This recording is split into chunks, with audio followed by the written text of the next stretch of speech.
Magandang araw sa inyong lahat, mga kasing like-minded. Ito, panibagong araw muli, panibagong sharing. At ngayong araw na ito ay aalis ng bahay. Bali, ngayon kasi, pupunta po ako sa isang naging subscriber ko po sa aking YouTube channel.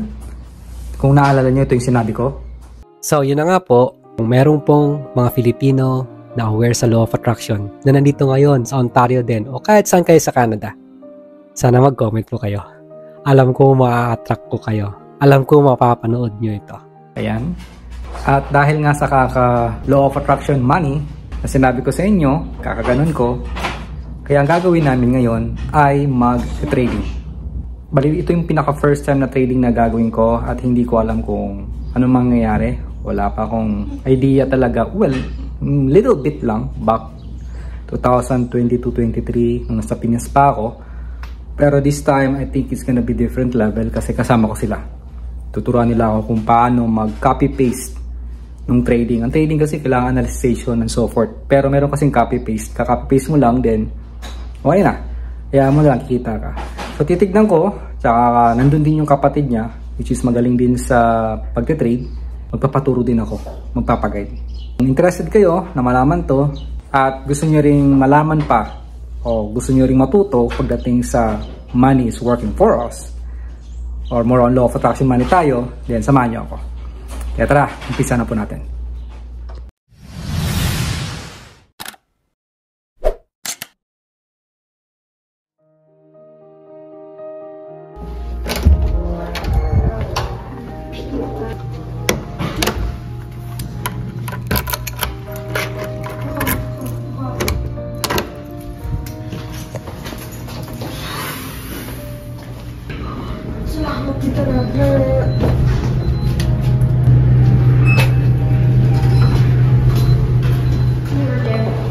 Kailangan na natin umuwi sa bahay.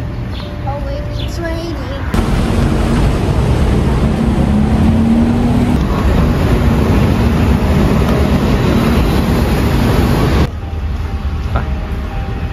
Sakay na dito.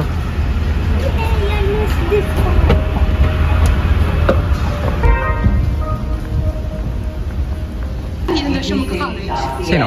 Ewan ko.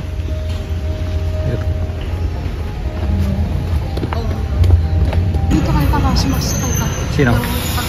Kapag ikat.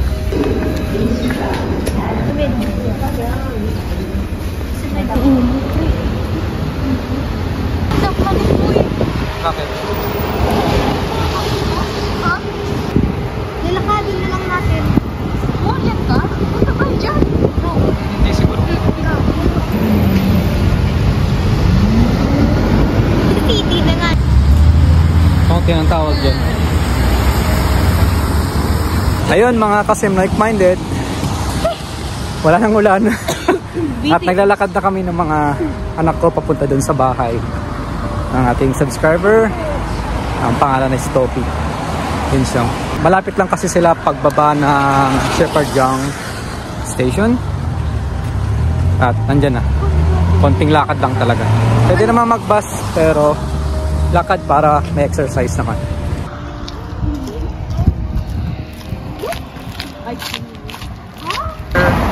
Ito na.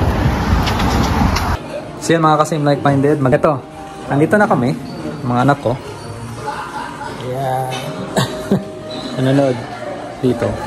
At mag-start na rin kami mag-aral pagdating sa yun nga, trading. Wala akong idea talaga. Pero sobrang curious nga ako kasi nga ang goal is passive income, diba? So ipapakilala ko sa inyo kung sino yung nag-subscribe sa akin nandito sa Toronto. At yun ay si Topi Incho. Ito ang ginagawa namin. Ito, dito kami sa taas.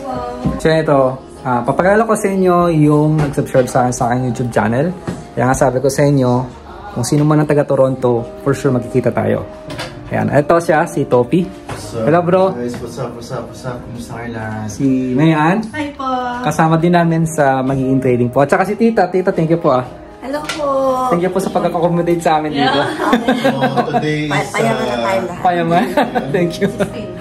Ayan. Anong araw ngayon bro? July? July 16. July 10:58. 10:58 a.m. Ayan. Ang pagyaman. So, ito yung bahay titirahan ngayon. So, ito yung start. Upahan tayo. Kung titignan nyo, ito yung magiging start kung saan kami mag-aaral ng trading. Ayan. Dito kami nag-umpisa.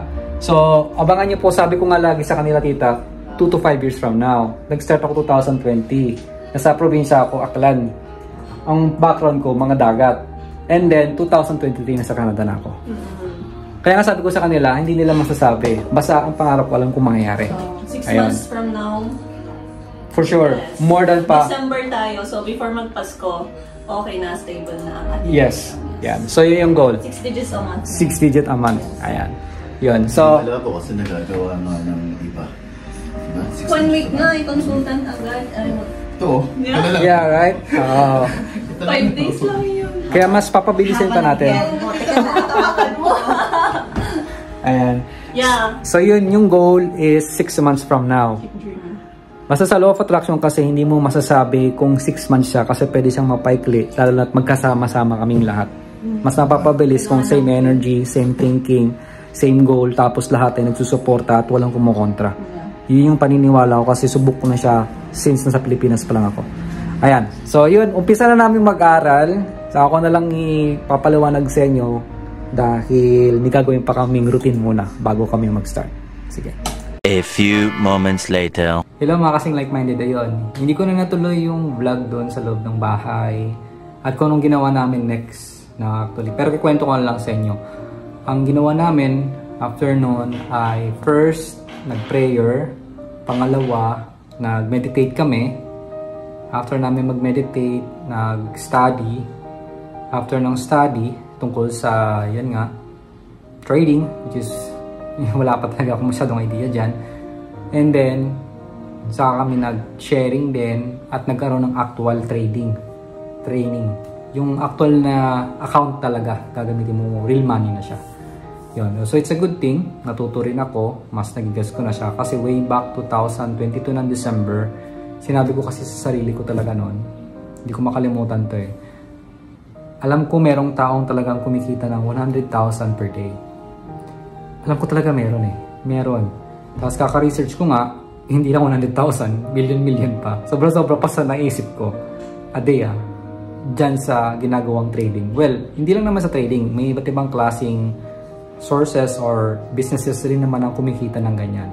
But dito kasi sa trading is something like, pwede mo siyang gawin. At kumbaga, pwede talaga siyang mangyari in a short time. What do I mean by that? Depende kasi yan sa mga tao makakasama mo. At depende din kasi yan sa hangad. Kung gaano ka alam mo yun, gaano ka umaapoy or kadisidido or talagang gagawin ng isang bagay. Pansin ko kasi sa mga taong sobrang grabe ang pinagdadaanan sa nakaraan nila sa buhay, yung down na down sila. Tapos halos lahat nawala na. Yun yung mga taong lalo maghahangad eh. Mas lalo sila magpupush na gawin yung mga ganong klaseng bagay. Kaya tumataas lalo yung kita nila. So sa buhay natin, napaka-importante na maobserbahan nyo yun. Na the more na meron nagpe-pressure sa'yo sa buhay mo, ibig sabihin the more na meron kang maraming matututunan doon. Kaya pansinin nyo lagi. Every time na parang may sitwasyon na nangyari sa'yo na hindi kaya-aya, and then, kumbaga, didepende kasi kung paano mo i-interpretin. Paano mo siya titignan. Maganda ba o hindi? Pag mo kasi sa hindi, lalo kang madadown. Pero kung titignan mo yung kagandahan nito, at some point medyo naguguluhan yung ego mo, parang nalilito yun eh. Nalilito din yung nararamdaman mo. Kasi may paniniwala kang something na magiging maayos siya, magiging okay din ang lahat, kahit ganito ka pa rin, o kahit ganyan nangyari sa buhay mo, tanggap mo at mahal mo pa rin ang sarili mo, kahit anong man ang mangyari sa buhay mo, alam mo malalagpasan mo siya, yung ganun, pinagsasabihan mo yung sarili mo. So the more you do it, the more na mas lalong maging okay. So pag sinabi mo yon, naging affirmation mo yon, may voice man o wala, sa isip lang, pansin mo yung mga taong kusang magpapakita sa'yo. Nakakala mo hindi makakatulong, pero makakatulong pala talaga. Yun na pala yung sagot na binibigay. Kailangan mo lang bigyan ng pansin. Kaya nga dito sa book, dito, Conversations with God. Ito, sa book na Conversations with God. Ito. Yan. Sa book na to, hindi to tungkol sa mga religion stuff, no? It's about conversation talaga kung paano nakipag-usap si God dito sa book. Anyway, kwento ko sa inyo. Yung nangyari kasi ganito, sa conversations with God, kasi noon, sabi ko sa sarili ko, kung gusto kong malaman yung tungkol dito sa mundong to, sino yung taong kailangan kong pakinggan? Kasi kung papansinin mo, kung merong 1600, diba sinasabi year 1600, syempre merong year 1500, yung previous. Okay, nung year 300, nung year 100, tapos nung year 1, o year 0. Okay, bago yung year 0, sino ang mga tao? Sino ang papakinggan mo? So halos lahat kasi ng paniniwala na meron na sa atin dito, nakuha na, napasa-pasa na yan eh. Generations and generations and generations, decades, thousands of years na. Kaya sabi ko, okay, kung ako ay makikinig na lamang at gusto kong malaman tungkol dito sa mundong to, doon ako mag-direct magtatanong. Kay God na. Yan. So dito, ang pinakita niya sa akin, sabi niya, kung ikaw ay may tanong o may hinahangad ka sa buhay mo, ang number 1 kasi na ibibigay niya sa yung communication is feeling. Yun yung highest point niya, is the feeling. Kung hindi umubra yung feeling, bibigyan ka niya ng sinasabing mga images, pictures, mga movies, mga tao, gano'n yan. And then, kung hindi umubra itong mga pictures, movies, o mga naririnig mo, okay, bibigyan kita ng experience. Isang highest point din yun, experience. Kaya nga sabi, the experience speaks itself. Yung totoong naranasan mo.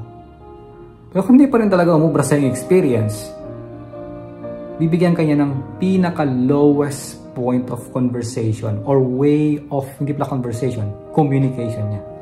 Pinaka-lowest communication niya. At yun na yung words. Ang words kasi nakakalito. Kahit nga the way kung paano magsalita. Halimbawa, gusto ko yan. Gusto ko yan! Gusto ko yan. Diba? Dalawang klase. Isang parehong word pero the way kung paano deliver, magkaiba. Kaya ang word ay nakakalito. Minsan dalawa yung meaning. In Japanese, bigyan ko example, hana. Pag sinabing hana, pwedeng hana na ilong o hana na bulaklak. Yung may mga ganon. Kaya yung words talaga is the lowest level of communication niya. Kaya ang highest level of communication niya ay feeling. Ang sumunod ay experience. Yon. Dahil ang feeling natin is the language of our soul.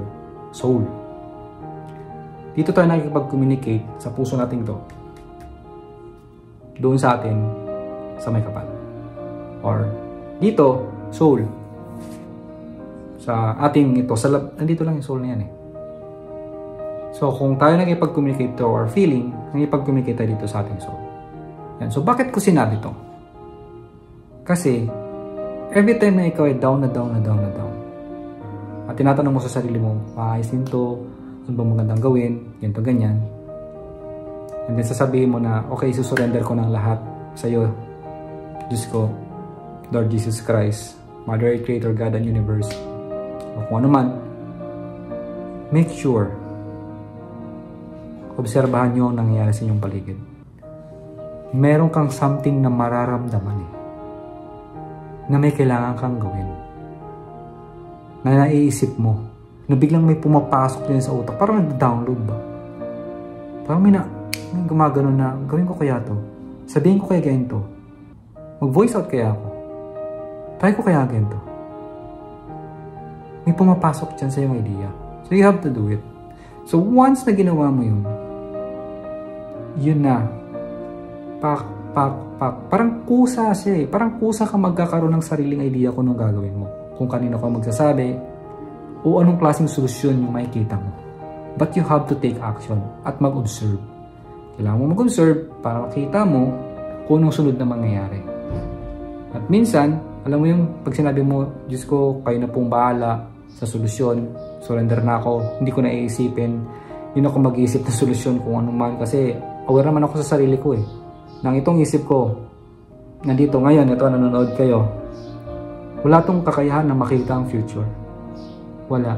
Ang kaya lang ito is makita yung past.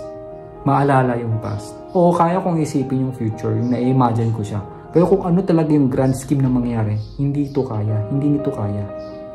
Ang may kakayahan lang is yung higher self, yung mas nakakataas sa atin, or sinasabi ng God. Sabi ko, okay, sige. Kaya na po. Ay, yung mga binibigay sa akin, sabi ko, ito ba talaga yung tama? Oh, magdududa pa ako. Parang gano'n, magdududa ka pa? Yan ang ngayong sagot. Parang hindi ito yung hinahanap ko. Parang may ganun pang feeling minsan. Pero yun talaga ang sagot eh. Binibigay na eh. Kaya nga din dito sa book na to, The Conversation with God, sabi niya, bibigyan kita ng milyong rason. Uulit-ulitin ko sa'yo in a different kinds of way. Yung tanong mo, sasagutin ko yan. In different kinds of platforms. Mapag-good, mapabad. Mapataas, mapaba. Mapa-left, mapa-right. May ba't ibang klaseng tao man. Ibibigyan ka niya lagi. Kaya always been given to you. Good man yan o bad man yan, ikaw mag-interpret niyan. Pero sila, itong may kapal, law of attraction, or si universe, wala sa kanila yung sinasabing good or bad eh. Sinusunod lang nila kung anong iniisip mo at kung anong nararamdaman mo at kung anong sinasabi mo. Ayaw kong maghirap. Ano bang focus doon? Sa hirap. Ayaw. Hirap, okay. Bibigyan kita ng sitwasyon para marinig mo pa ang mga impormasyon tungkol sa mga ayaw maghirap. So, ano namang bibuild doon? Tungkol sa hirap. Pero kung sinabi mo, hangad ko at pipiliin ko maging mayaman, mas pipiliin ko na lang na ang perang magtrabaho para sa akin. Ayun. Bibigyan ka talaga ng mga sitwasyon na yun at yun ang mangyayari. Kaya mga kasing like-minded, ito pa another sharing ko sa inyo. Ba't ako napadpad sa ganitong klaseng bagay? Kakasabi ko sa inyo, naalala niyo yung mga previous vlog ko kung napanood nyo, yung tungkol sa money basics, di ba? Yung 5 basics na yon. And then sumunod noon, sinare ko sa inyo na ako ay galing sa isang interview kasi tungkol sa money na ulit. And then, kakabasa ko ng book, kakafocus ko sa money, kakasabi ko ng law of attraction money, kakasabi ko na money is working for me, mas pipiliin ko na ng money ang magtrabaho para sa akin. Then there's something, a shift na kailangan kong baguhin sa sarili ko. At yun ay matanggap na isatasad ko ng pagtatrabaho. May work pa ako nun. Sabi ko kasi, paano mag-start na mag-work ang money sa akin kung ako ang nag-work pa rin for the money? Pumapasok pa rin ako sa job. Kasi hindi ko sasabihin na gayahin nyo agad ako. Nagbibigay lang ako ng idea kung anong pwede nyo gawin in the future para kayo magkaroon ng desisyon. Hindi ko rin sasabihin na magiging tama agad to kung ano man ang sitwasyon nyo. But this is my own personal experience na sinasabi ko sa inyo sa kung talaga nangyari. And then one time, balik na tayo dito sa kwento ko. Nagbabasa ako ng book. Ito, pakita ko sa inyo, wait lang. Ito nyo, ang daming ganyan. Kasi word to word, tapos tinatandaan ko kung ano yung pinaka-best part. At nandito lahat ng chapters. Yan siya. So para isang muklat ko lang, isang anong ko lang ganito. Nakita ko na agad kung ano yung gusto kong hanapin na words. Then lahat yan, nakalinya. Yan. Lahat yan. Yung pinaka-importanting words para sa akin. Tapos naka-highlight. Ginaganyan ko siya. Halimbawa, nakalagay dito, how to fix being broke. Sabi niya, when you fight against circumstances, nilabanan mo yung mga nangyayari sa sitwasyon mo ngayon, you are fighting fruitlessly against effects. Nilalabanan mo lang fruitlessly, nang walang kwenta, doon sa epekto na pwedeng mangyari. And strengthening and preserving the cause. Mas halo pang mangyayari. Ito yung sinasabi na what you persist. Ano yung pinipigilan mo na ayaw mong gawin, na ayaw mo. Yung sinasabi ko sa'yo, ayaw mo. Ayaw ko nang naghihirap, ayaw ko nang ganito. Sama na ako, ayaw ko, hindi ko talaga kaya, hindi. The more na nag-resist ka, hindi mo nililet go. The more na yun yung mangyayari. So really you have to understand yung ganung klaseng concept.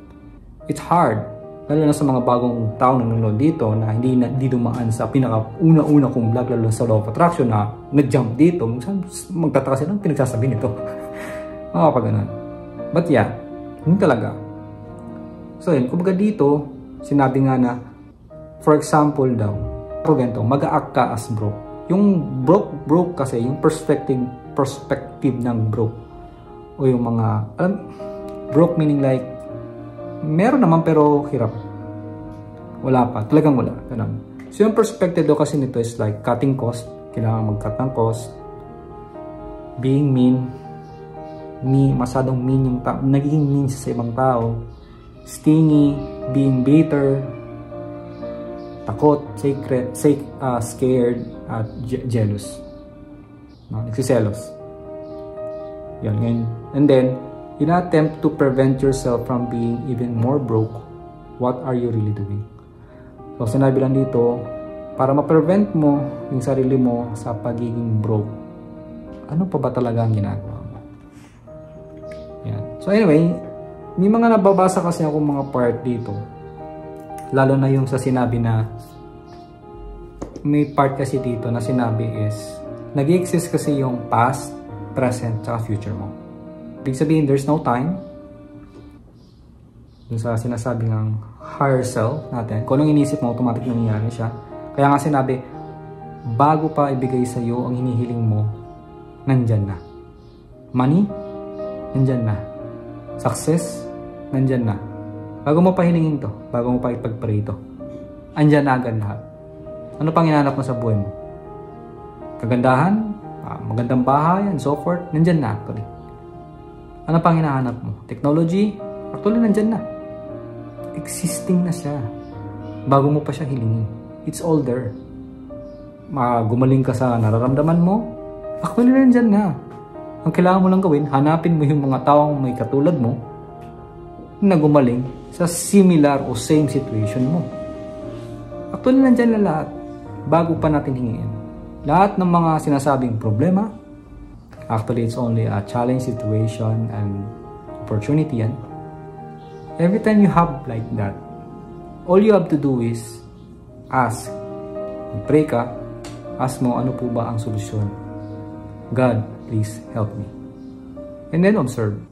And make some actions. Who knows? Baka automatically mag-isip ka na. Kasi mag-research nga ako about dito. May internet naman ako eh. Try ko kaya magtanong sa mga parents ko or kung kanino man. Baka may kakilala sila. But you have to pinpoint. Kumbaga, kukunin mo yung pudyot-pudyot na ginto. Hindi mo papakinggan lahat kasi hindi naman lahat makapagbigay sino magandang impormasyon. Kukunin mo yung pudyot-pudyot na impormasyon na makakatulong sa'yo. Ayun, ngayon, balik tayo dito. Sabi nga dito is, you are already wealthy. You have to understand that. Pumunta ka dito as wealthy talaga agad. Nag-iiba lang yan dahil sa naiisip natin at na-program natin sa ating sarili since nung tayo ay bata pa. Kaya po, sinasabi ko na sa inyo na ngayon pa lang, you have to act or being. Hindi nga mapaliwanag kung anong being. Ang pagkakalam ko sa being, beingness, yung pagkatao. Ngayon, pag sinabing being happy, yung ikaw ay magiging masaya. Maging masaya ka. Hindi yung hahanapin mo kung saan ka magiging masaya. Find happiness. Or mas magandang, be happy. Huwag yung look for happiness, but be happy. Paano yung look for wealth or be wealthy? Diba? So, if you feel like be wealthy, yan. So, yung nangyari, after nung nagganon ako, be wealthy. Nag-message sa akin yung manager, yung pinagtatrabuhan ko. Kung pwede akong tumawag, yung tinawagan ko, sinasabi niya, nga pala, kailangan, pasensya na at kailangan ka namin immediately i-lay off effectively sa panahon na to, sa araw na to. Kakapasok ko lang nun dito be wealthy, tapos biglang ganun yung nangyari. Then na-remember ko yung napakinggan ko sa UWC Short Command. Meron yan na sabi ka ng sabi about sa promotion mo and so forth, gento, naghahangad ka ng malaking money and then, paano na pa. And then biglang natanggal ka sa work mo. Yan. That's how law of attraction works. Kasi for sure may mas maganda pang ibibigay sa'yo. Si law of attraction, si universe, or si God. Sabi ko, okay, ito na, may nangyayari na. May magandang mangyayari talaga. Pero syempre yung ego mo, kung anong pinagsasabi, parang hindi niya matanggap. Pero kailangan mo yun masurpass or malagpasan. Kasi pag hindi natin nalalagpasan ang ating ego, Yung biglang pumasok sa isip mo at naramdaman mo na parang gano'n ka. Yung gano'n. Ano lang feeling? Huwag di mo nalagpasan yan. Anxiety yung labas. Kasi uulit-ulit na yun sa isip mo. Yung papalit-palit ng gano'n. Yung images, may mga image kang maalala. Yung dati, yung lahat na nangyari sa paligid mo, yung bayaran mo, at kung ano pa. Yun ang mangyayari. Kung di mo malagpasan yan, at doon lang tumatakbo ang isip mo, hindi mo ma-divert yan, yun yung ma-attract mo. So, kailangan mo mapalitan yon. So, anong suggestion ko para magawa yon? You have to read book, panoorin niyo yung mga previous vlogs ko, ang 5 basics or law of attraction, and lastly, kailangan nyo ma-divert ang isipan nyo. Ito. Ma-divert nyo agad, maalis nyo ang attention nyo doon sa iniisip nyo tungkol sa mangyayari. Kaya nga sabi, huwag kang mag-focus sa problema. I-focus mo ang sarili mo sa solusyon. Kahit parang may feeling kang, naramdaman ko yun pinupull back ka, hinihila ka pabalik doon sa problema But, kailangan maging persistent ka, mag-focus ka doon sa solusyon. Kailangan mo masanay ang sarili mo. Sanayin mo. Hanap ka ng bagay na mag-feel better ka. Hanggang sa mag-feel good ka. Ayan. And observe. Okay. So, yan. So, yan guys. Gusto ko lang sabihin sa inyo na nag-start na ako mag-trading. Actually, ang trading ko nag-start nung Monday training. And then, may-actual agad kasi yung kapatid ni Topi, si Vincent, marunong na at nakakagawa na siya ng result. So, yung turo niya medyo advanced pero kahit paano nagigets ko naman siya. And then, try ko, nagpag-guide din ako, kumita. And then, Monday, diba? Tuesday, Wednesday, Thursday. Actually, kagabi. Friday ngayon dito Kumita ako ng $352 or in Philippine money, nasa 20,000 pesos. Mahigit siya sa loob ng 4 na araw. Which is good. No. But, syempre, kaya nagawa yun dahil sa tulong din ng sistema nila. Pero kasing copy-paste. Yung trading kasi, magandang. Well, di ko naman naiintindihan talaga lahat. Yung galawan yan or so forth. Akala ko parang linya lang yan. Yung mga meaning pala yan. Pero may ginawa kasi silang solusyon. Nag-hire sila ng mga professional analyzer. Then, magbibigay na lang sila sa iyo ng signal kung saan ka magbabay or magsisell. Kakopy mo lang yun. Paste mo. Dinaya mo. Nakikita na siya. Pero siyempre, itong kapatid ni Topi, si Vincent, meron siyang another way na nakikita niya, hindi namin nakikita. Tapos tinuro niya sa akin, tapos nakita ko na kung ibig niya sabihin doon. Pero siyempre, nandun pa rin ako sa proseso nung ginagawa. Pero good thing, yun nga, 352. Kaya ginugol ko, dating yung araw, nakikita ako ng 4,000 USD per day. Nasa 200k plus yan. And more pa dyan. Yan yung ginugol ko. Para alam yung tipong, maka 2 days kang ganon, 8,000 USD, marami ka na magagawa sa loob ng isang buwan sa pera niya, diba? Yan, malaking tulong. Like ako, nag-decide ako, magpo-full ako sa trading. Naghanap pa naman ng work pero hindi ko masyado nang napapansin kasi mas nag-focus ako sa trading talaga. At may hinahabol akong goal na money. Yan, may ginagol ako. Lastly, mga kasing like-minded, na kung ano man ang nangyari sa buhay nyo, ano man ang sitwasyon nyo, tandaan nyo, nagbabago lahat yan. Hanggat kayo ay naniniwala at nakakapit, pinangahawakan nyo yung sinasabi nyo, kahit andumang balakit ang dumadating sa buhay nyo, kahit ako nga dumating sa point na kung ano nang pinagsasabi ko dito sa inyo, tapos biglang ganun yung nangyari, akala mo wala nang solusyon. Pero meron hindi na wala Kailangan mo lang pagsabihan ng sarili mo. And ito pa, mga kasing like-minded, try nyo i-watch or mag-search kayo sa YouTube yung sinasabing tapping technique. Yung mga meridian points kasi yan. Dito, dito. Or search nyo sa Google. Tap, diba? Tap. Tapping technique. Tap. Pwede nyo yung i-search sa Google, tapos check nyo yung images. Mapapansin nyo kung saan ako nagtatap. Dito, dito. Tapos sa ilalim ng collarbone. Tapos meron pa yan ditong pinipress dito. Sa, di ba yung nipple dito. Tapos dito, di ba? And then dito sa may gilid. Gaganunin. And then, dito sa daliri, dito sa loob ng thumb. Yan. Dito, dito, dito, dito. And then, tong chop. Tapos ito. Na-tap yan. Pagka-tap nang nandiyan ka na, titingin ka sa baba, sa right, sa left, tapos ikot mo yung mata mo. Tapos ulit dito sa may left, baba, right, tapos ikot ulit yung mata mo. Ikot ka, inhale, exhale, and then sabihin mo 1, 2, 3, 4, 5, bilang ka, and then mag-hum ka, mag-him. And then another pa, 5, 4, 3, 2, 1, him ka ulit. Ayan, habang nagtatap dito. Then, sabihin mo, in a scale of 1 to 10, nasaan na yung nararamdaman mo. Tapos, pwede ka mag-tap dito sa taas ng ulo, sa gitna, andito. So, may mga sequence yan. Depende naman yan sa kung anong klaseng feeling. O, hindi lang yan. Lahat yan, feeling, habit, yung mga nangyari sa'yo. May mga sequence kasi yan. Ako kasi dati, since 2018, parang in-experimentohan ko, bahala na, ganun lang ako dati, ganyan, may ganyan ako, ganyan, tapos bigla pupunta dito, gaganon ako, ganyan. Hindi ko alam, hanggang sa may nararamdaman ako, parang may nare-release. Parang may lumalabas na, tumataas yung mga balahibo ko. Ganon. So feeling, yun na yung ano ko, sign na nare-release na yung mga blocks ko sa sarili ko pagdating sa iba't ibang klaseng paniniwala. So, hindi lang paniniwala, pag-uugali, at sa mga nangyayari sa buhay. Kaya sinasabi ko po sa inyo, itong ginagawa ko, pinapaniwala ko sa inyo is effective, nangyari na talaga sa akin. Kaya, ever since, kaya nandito ako ngayon.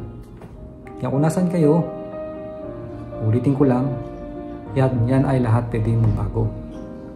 Kailangan mo lang maniwala, tanggapin, mag-take action, at patuloy na mag-training. Basa ng book, listen to audio, consistently. At kung gusto nyo naman ako samahan dito sa trading venture na ginagawa ko, why not? Send lang kayo message sa akin sa Facebook page ko, Ruji Lacerna. Kung gusto nyo lang, walang pilitan. Kung sasali ka, why not? I can teach you. I can guide you. Tulungan tayo. Nakastart ko lang din naman. Then, ang kagandahan kasi nun, sabay-sabay tayo matututo. Diba? Yun lang guys, maraming salamat po. Once again, my name is Ruji Lacerna. At I'm always sincerely nagpapasalamat sa inyo dahil pinanood nyo hanggang dito tong vlog ko. Thank you so much. Ingat kayo dyan palagi. God bless us all, wherever we are. Thank you. Thank you. Thank you.